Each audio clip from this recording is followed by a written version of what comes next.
अस्सलामुअलैकुम। तो last video के अंदर हम लोगों ने एग्जाम्पल 9.4 को कवर किया था हमारी book fundamental of electric circuits by Charles के अलेक्जेंडर से। इस वीडियो के अंदर हम लोग एग्जाम्पल 9.5 को देख रहे होंगे। हमें सवाल गिवन है, find the sinusoids represented by these feathers.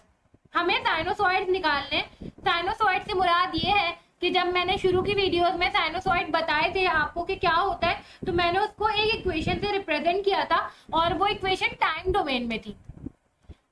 ठीक है, तो असल में हमें टाइम डोमेन वाली इक्वेशन निकालनी है यहाँ पे।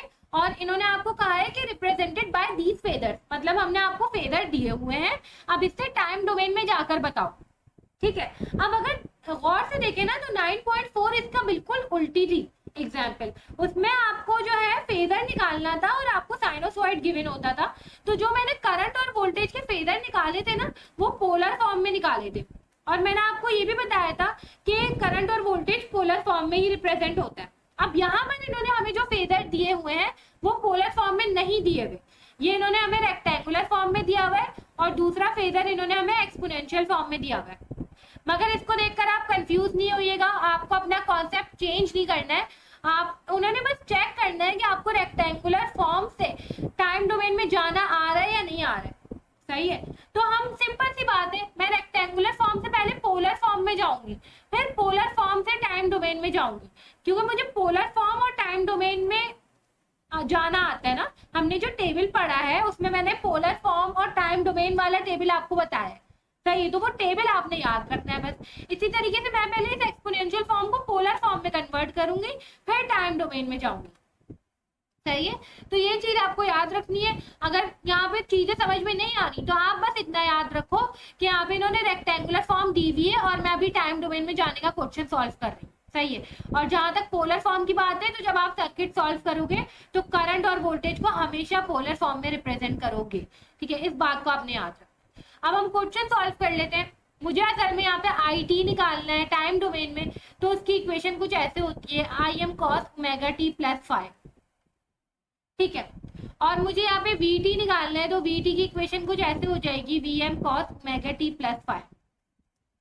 अब अगर आपको नहीं पता कि यहाँ पे मैंने दोनों जगह कॉस क्यों लिखा है, साइन क्यों नहीं लिखा, तो आप थोड़ा सा खुद से पूछे, क्योंकि अभी तक अगर आपने वीडियोस फॉलो करी है तो आपके जहन में आ जाएगा, वरना फिर हम इस क्वेश्चन को सॉल्व करके डिस्कस करते हैं। ठीक है, यहाँ पे मुझे दो चीजें चाहिए असल में, आई एम चाहिए और फाई चाहिए।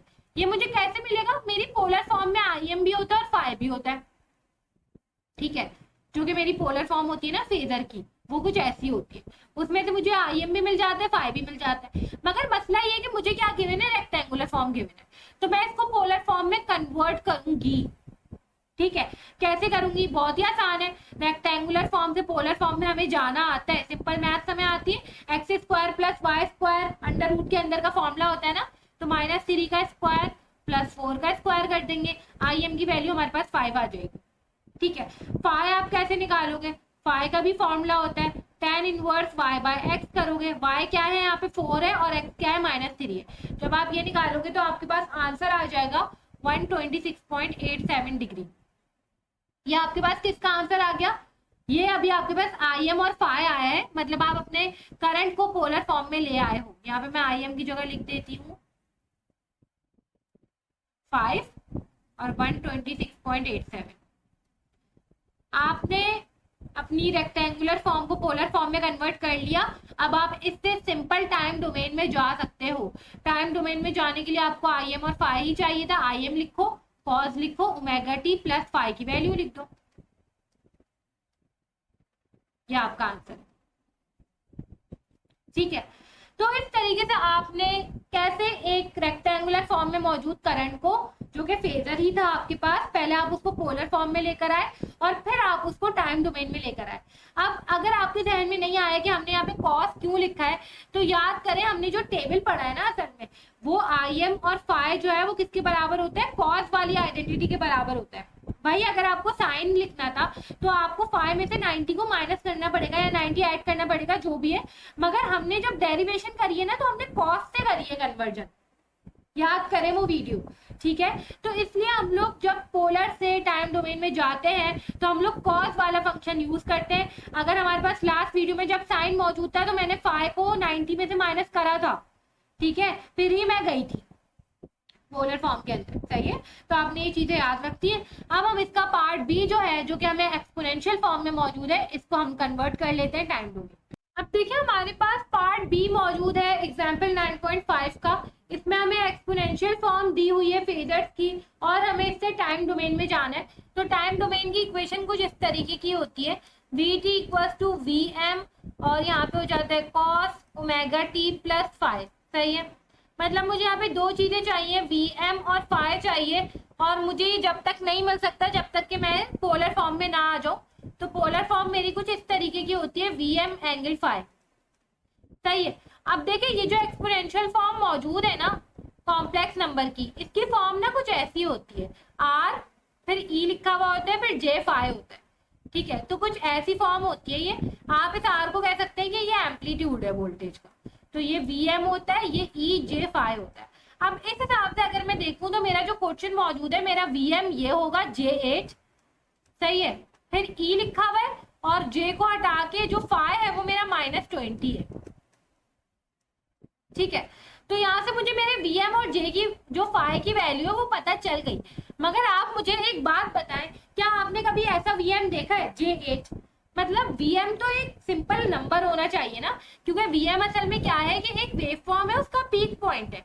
पीक पॉइंट अब कॉम्प्लेक्स नंबर में कैसे हो सकता है? तो आप इसको कन्वर्ट करोगे सिंपल नंबर में। ठीक है, तो याद रखें जे आपके पास कॉम्प्लेक्स नंबर की दुनिया में इसकी वैल्यू होती है 1 एंगल 90 डिग्री, और ये आप हमेशा याद रखिए क्योंकि आपको आगे भी काम आएगा। ठीक है, तो 1 एंगल 90 डिग्री इसकी वैल्यू हो जाएगी। तो सिंपल मैं क्या कर सकती हूँ कि मैं यहाँ पे जे की जगह 1 एंगल 90 डिग्री लिख देती हूँ और यहाँ पे 8 एज इट इज लिख देती हूँ, ई जे -20। सही है, तो अब वी एम की वैल्यू क्या आ गई मेरे पास, 1 एंगल 90 डिग्री। ठीक है, और उसके साथ 8 भी है, और एंगल फाइव कितना आया मेरे पास, -20। अब ये मतलब ये भी पोलर फॉर्म कुछ सही नहीं लग रही है, कुछ ना कुछ तो इसके अंदर मसला है। मुझे सिंपल ऐसी पोलर फॉर्म चाहिए जिसमें वी एम मेरे पास एक मैग्नीट्यूड हो और फाइव मेरे पास अलग से हो। ठीक है, तो मैं इसको ना अरेंज कर देती हूँ। ये 1 एंगल 90 डिग्री हो गया और ये 8 को ना मैं -20 वाले के साथ लिखती हूँ। ठीक है भाई, मल्टीप्लाई हो रहे हैं ना, आप अरेंज कर सकते हो। तो आपने सिंपल क्या करा है यहाँ पे, अब अगर सिंपल मल्टीप्लीकेशन का रूल याद करें, कॉम्प्लेक्स नंबर में कैसे मल्टीप्लाई होता है, जो आपके पास मैग्नीट्यूड होते हैं 8 1 से 8 हो जाएगा और एंगल आपके पास ऐड हो जाते हैं। तो 90 में जब -20 ऐड होगा तो प्लस माइनस माइनस हो जाएगा, 90 में से 20 माइनस होगा तो 70 आ जाएगा यहाँ पे। ठीक है, तो यहाँ पे मैं लिख देती हूँ 70 डिग्री वोल्ट। ठीक है, ये मेरे पास वी एम आ गया, ये मेरे पास फाइव आ गया। सिंपल, अब मैं इसको टाइम डोमेन वाली इक्वेशन में पुट कर देती हूँ। वी एम मेरे पास क्या आ गया भाई, 8 आ गया और फाइव मेरे पास आ गया 70 डिग्री वोल्ट। तो ये आपके पास इस पार्ट का आंसर आ गया। इस तरीके से करके आपने एक एक्सपोनेंशियल फॉर्म को भी टाइम डोमेन में कन्वर्ट कर लिया है। अब अगर आपको देखना है कि आपको सही से समझ में आया है या नहीं आया, आप खुद से कर सकते हैं या नहीं कर सकते, तो उसके लिए मैं यहाँ पे एक प्रैक्टिस प्रॉब्लम लिख रही हूँ, आप उसको खुद से सॉल्व करें और कमेंट सेक्शन में उसका आंसर बताएं, या फिर मैं कोशिश करती हूँ अगर अभी वीडियो लॉन्ग नहीं हो रही है तो हम उसको सॉल्व करते हैं। अच्छा, तो देखिए ये हमारे पास प्रैक्टिस प्रॉब्लम 9.5 मौजूद है। वीडियो को पॉज करें और खुद से करने की कोशिश करें। यहाँ पे हमारे पास क्वेश्चन मौजूद है, find the sinusoids corresponding to these phasors. वही सवाल है, यहाँ पे अगर हम वोल्टेज की फॉर्म देखें तो पोलर फॉर्म ही गिवन है और हमें टाइम डोमेन में जाना है, जो कि कुछ ऐसी होती है, ओमेगा टी प्लस 5। सही है, अब यहाँ पे देखिए ये चीज हमारे पास क्या होती है, वी एम होती है, और ये चीज हमारे पास 5 होती है। तो हमें देख कर लगा कि कोई मसला ही नहीं है, एक स्टेप में सॉल्व हो गया, -25 cos omega T plus 40 degree. मगर ऐसी बात नहीं है, यहाँ पे देखिए ये माइनस नहीं आ सकता। ठीक है, एम्पलीट्यूड हमेशा पॉजिटिव होना चाहिए, ये बात हम लोग डिस्कस कर चुके हैं। तो ये असल में माइनस कॉस है, आपको इसको बदलना पड़ेगा प्लस कॉस में। तो माइनस कॉस ओमेगा टी की हमने आइडेंटिटी भी पढ़ी थी शुरू में ही, क्या थी, cos omega T plus -180 degree.